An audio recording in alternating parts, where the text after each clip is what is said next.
This was a little surprise because we weren't telling Nick that we were going to record this session, but the information you give is so good, and the stories are great. So I'm here with Nick Wiskerson, CEO. What's the title? CEO of VCO VentureCapital.org. Yes, CEO for Idaho. Yep, awesome.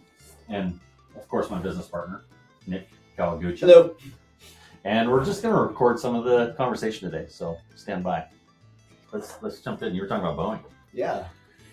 So when I was running one of the parts plants there, we kept trying to figure out what would work best just to manage our supply chain, and it was one of these things that was the big ones were just too complex, and it didn't really fit the variations that we had. Like I was building parts for 777, 47, the 67. I mean, you probably 5 different models, and then you have every airplane is, you think it'd be standard, but it's not. They're all different configurations. So the parts change a ton, and you have a million plus parts in one airplane. So imagine that.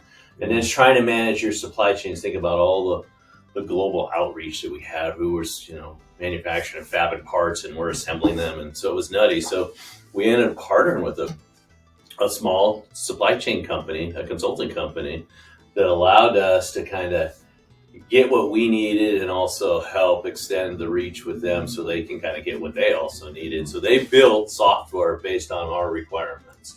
They had some bare bones stuff that was decent, but what it allowed us to do was have flexibility to go ultimately design and build what we needed to keep up with schedule. We were building, you're building like 6 777s a day. I mean, it's crazy, I have 777 every 3 days, 47 every 2 days, and just massive amount of parts. But all the way from their demand planning through production planning, all that scheduling, all the BOM configurations that we had to do, it was really complex. And we tried to keep it simple, and then we simplified our processes. But what happened was we ended up doing a joint venture with them over time because they got so good and doing what they were doing for us, but it was also a big risk for us too because they were small.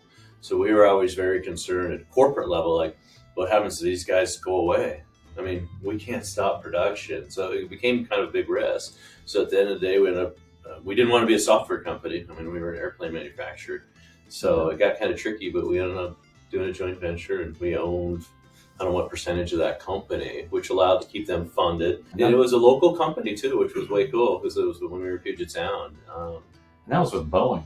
And a $56 billion company at the time. But the interesting thing we see often is that people will come to us, similar problem set, smaller company, scaling, but they'll say to us, you have a formula, an ERP solution, something that just fits this perfectly. What we're finding is that when you're going into an inventory management or ERP solution or any of these solutions, even if they're a small guy, it's kind of like your Boeing conversation.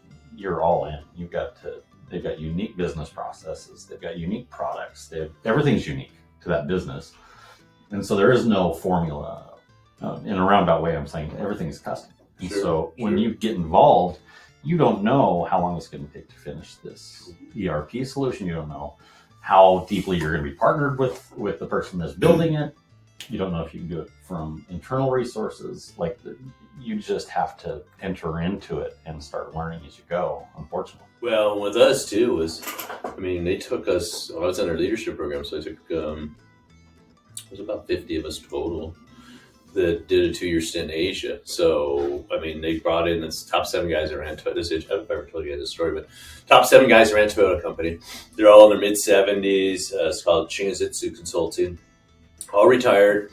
Boeing paid them millions of dollars to basically go out and study companies' best practices. So we spent 6 weeks at a time, like Hitachi. We did Mitsubishi, Toyota, Mercedes, Hyundai, Toyo. The list goes on. You study all the way from how they went to market to ultimately how they did their supply chain, safety and health, production, how they recruited talent. We studied them. And then when we came back in the States, they'd kind of parachute you in different business units. And then you go implement where it made good business sense, these practices. So you got really good at transformation, you got really good at change, and you got really good at understanding financials, and then ultimately turning that muda, which was waste, into lean, efficient processes along with technologies and then deliverables. and you tied those to metrics. So you had all the KPIs that were stacked. So going back to like that software provider, that vendor I talked about, it was critical about waste, because every time we came in, when we looked at our requirements, it was all about cycle time. Everything was about just in time. It was all about, if you were the Toyota production system, you literally had to be within 5 miles. If you were going to produce parts or supplies, especially outside of Tokyo, you had to be within inside 5 miles of that facility, or you couldn't do business with them. Not saying you had to have your main facility there, but you were transferring parts in and supplies in on your dime to make sure that they could pull every, they pull 2-3 times a day from their local sources into their production when the time was right. But that's how you would do it, and you ran everything that lean, and you had those signals and those metrics. Even back, this was, I'm dating myself, but in the 90s, where you had the same thing where you were wanded in everything. You knew where everything was, and that's why it got so complex on the ERP system, because we tracked everything. We knew from workstation, where everything was, and it had to tie back because everything was through the FAA, so everything was certified. So you literally had to track every part and know where it is. So it's anything, I'm sure you pick on like medical companies or hospitals, same thing, that's HIPAA compliant, all that kind of stuff. Same thing with there, you had all those regulations around you. So you had to be good, and you had to be fast, and quality was, you had to understand if something went wrong, why, and you had to fix it really quick.